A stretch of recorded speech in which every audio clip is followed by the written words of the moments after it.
মাদারীপুরের চরমুগুড়া এলাকার চরখাগদি গ্রামে ঘটেছে এক মর্মান্তিক ঘটনা। পূর্বে শত্রুতার জের জমি জমা সংক্রান্ত বিষয়ে দ্বন্দ্ব বাধে এবং সেই দ্বন্দ্বেই মূলত এই দুই ভাইকে দেশীয় অস্ত্রশস্ত্র নিয়ে তাদের উপরে হামলা চালায়। এই মুহূর্তে তারা মাদারীপুর সদর হসপিটালে আর সার্জারি ওয়ার্ডে চিকিৎসা নিচ্ছেন।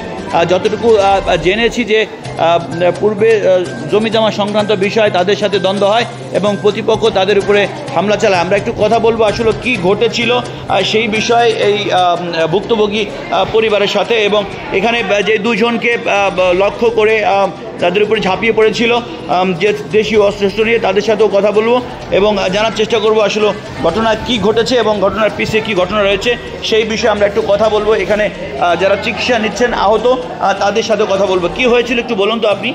একটা জমিনের ঘটনা, আজকে 20% জমির একটা ঘটনা, আজকে প্রায় 25-27 বছর ধরে দ্বন্দ্ব চলতেছিল। তো কোনো পক্ষ কাজ করতে পারতেছিল না। আজকে যারা কাজ করতেছে তাদের এই পুলিশ কর্মবিরতি এবং দেশের এই অরাজকতা অবস্থায় কোর্ট কাছারি বন্ধ, এই সুযোগ নিয়ে তারা হলো জমি দখলে নামছে। মূলত তাদের কখন এটা নামছে আরও এই ঘটনা যখন এই মানে আপনাকে মারছে সেটা কখন, কোন সময়? আমাদের মারছে হলো 12:30টার দিকে। 12:30টার দিকে বুধবার দুপুর 12:30টার দিকে। কোন জায়গায় বসে মারে আপনাকে? ওই যে জায়গায় কাজকর্ম চলিতেছিল ওই জায়গায় বসে। সেই জায়গাটা কোথায়? স্থানটা কোথায়? স্থানটা চরখাগদি 8 নং ওয়ার্ড পৌরসভা বেরিবাদ সংলগ্ন। ওইখানে বসে হামলা চালায় আপনার উপরে? আমরা ওইখানে বাধা দিতে গেছিলাম প্রশাসনের হুকুমে। সেনাবাহিনী সহ মাদারীপুর পুলিশ সুপার সহ আমাদের বলছিল আপনারা ওইখানে যাইয়া কাজের উপরে মিস্ত্রিদের না করেন, আমরা আসতেছি। এই মর্মে আমরা ওইখানে যাই, আর নাহলে আমরা অনেক দিনে যাই না। তারা কাজ মোটামুটি ভিড়ি পাকা পর্যন্ত উঠিয়ে গেছে। আমরা অতদিনে না যাওয়ার কারণে আমরা জানি যারা হলো মাদক সম্রাট আক্তার তালুকদার, এদের অনেক বড় লিঙ্ক। এত বছর ধরে এরা মাদক নিয়ে রাজত্ব করতেছে ওই বেরিবাদ সংলগ্নে। এতদিন আমরা এখানে জ্বরও যাইনি। আমরা বারবার প্রশাসনের স্বর্ণপূর্ণ হয়েছি, সেনাবাহিনীর স্বর্ণপূর্ণ হয়েছি। তারা আমাদের বলেছে যে আপনারা এখানে যান, আমরা আসতেছি। আমরা বুঝতে পারি না এটা এখানে যাওয়ার সাথে সাথে আমাদের উপরে অতর্কিত হামলা হবে। তর্কটা বাদে কি নিয়ে আপনার সাথে তাদের? তর্কটা বাদে আমরা যে বলি কি সেনা পুলিশের প্রশাসন তারা কাজ করতেছিল ওই জমিতে, জমিতে বিল্ডিং করতেছে। হ্যাঁ, আমরা বললাম যে প্রশাসনের থেকে নিষেধাজ্ঞা আছে, কোর্টে মামলা চলতেছে, আপনারাও মামলা দিয়েছেন, আমরাও মামলা দিছি। সেখানে কি আপনারা দুই ভাই যান? আমরা দুই ভাই যাই নিরস্ত্র, শুধু স্বাভাবিকভাবে যাই। আমরা বাজারে দোকানদারি করি, সাধারণ ব্যবসা করি, চা পান বিস্কুট খাই। ওখানে যাওয়ার সাথে সাথে আমরা এটা না বলছি, মিস্ত্রিরা আমাদের কথা না মানার পরেই তারপরে এই আক্তার, দিদার, মান্না তালুকদার, আনু তালুকদার এরা সবাই রান্দাও লইয়া আসে আমাদের দুই ভাইয়ের উপরে অতর্কিত হামলা চালায়। এরপরে কোথায় আঘাত করছে আপনাকে? আমার আঘাত করেছে মাথায়। সেলাই লাগছে কয়টা? আমার মাথায় সেলাই লাগছে 5টা। আর আমার ভাইয়ের আপনাদের কি দাবি এখন?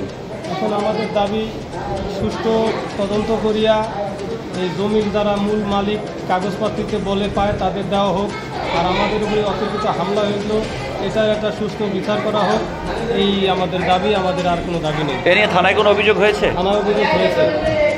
আপনার নামটা কি? আমার নাম ইব্রাহিম তালুকদার, বাসা চরমুগুড়িয়া চরখাগদি 8 নং পৌরসভা। পিতার নাম? রবিবার তালুকদার।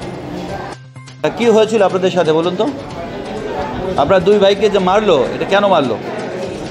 থেকে আমাদের সাথে তাদের সাথে মামলা চলতেছিল জায়গা জমি নিয়ে প্রায় 20 বছর। সেই মামলায় আমরা 3টা রায় পাইছি।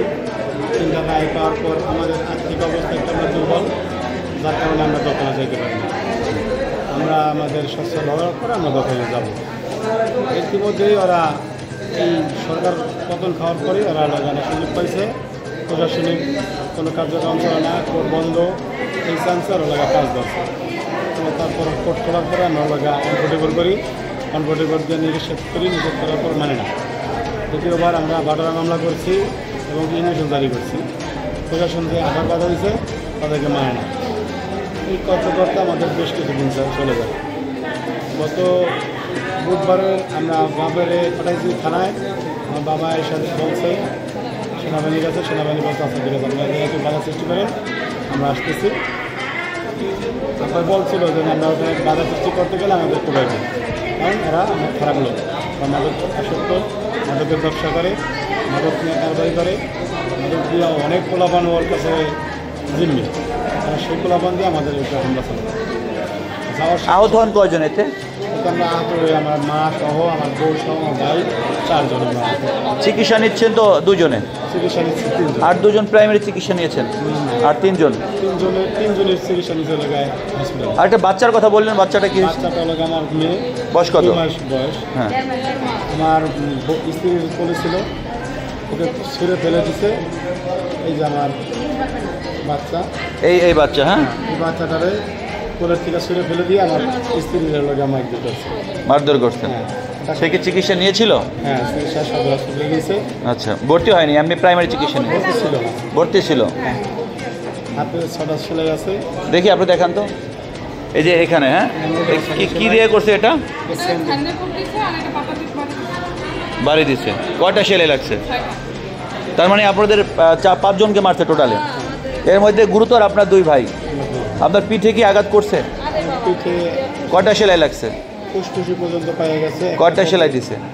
সেলাই অপারেশন থিয়েটারে নিয়ে অপারেশন করে সেলাই করছে। তো আমি যদি জানি না কটা সেলাই বলেনি? আমি জিজ্ঞাসা করি কত জায়গা ছিল? ছবি তোলা আছে। আচ্ছা, আনুমানিক একটা ধারণা দেন কতটুকু জায়গায়? দোকানে রয়েছে।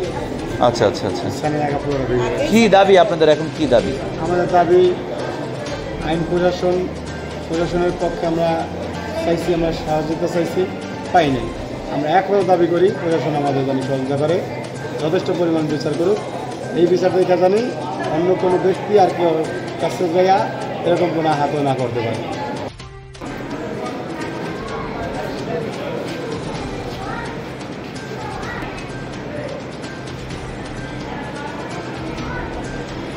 মাওরো ফলোয়ার সব মিলানো ইত্যাদি এখানে সকল প্রকার ফুল সুলভ মূল্যে পাইকারি বিক্রি করা হয়। এসিলুঙ্গা সুপার মার্কেট ইত্যাদি এখানে নিত্য প্রয়োজনীয় সকল পণ্য পাওয়া যায়। আপনারা দেখছেন AM বাংলার নিউজ।